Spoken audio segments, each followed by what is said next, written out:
così i protagonisti della quarta e ultima batteria.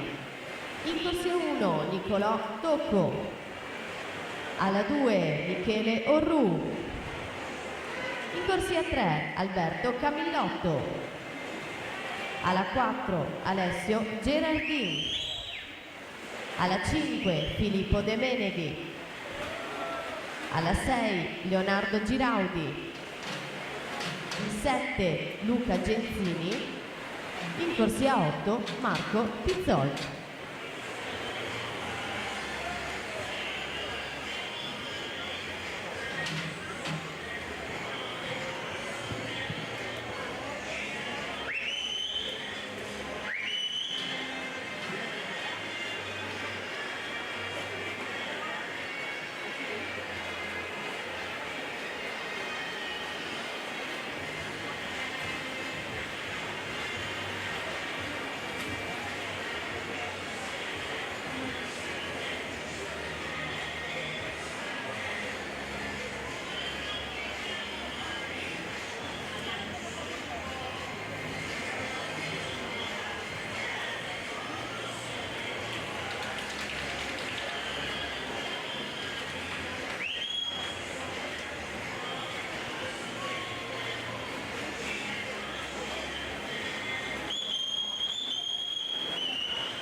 In acqua abbiamo la terza e penultima batteria di questi 4 stile maschili prima delle teste di serie con Bizzotto Davide in corsia centrale numero 4, 3.53.92, il suo migliore quest'anno, nuotato a Massa Rosa, trofeo Mussi Lombardi Femiano, 16 di novembre nelle batterie. Al suo fianco è Giovanni Gallina, atleta di casa Zeus Lab Montebelluna. Abbiamo già parlato di lui anche nella giornata di ieri, delle sue medaglie vinte in campo giovanile, della partecipazione in Mediterranean Cup con la nazionale giovanile.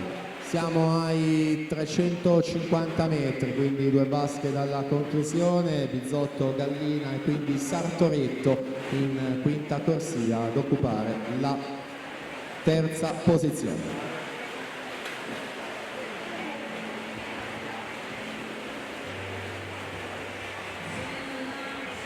Quindi siamo all'epilogo, vediamo responsi cronometrici, 4 minuti 82 centesimi per Davide Bizzotto su Giovanni Gallina, 4.01 e 36.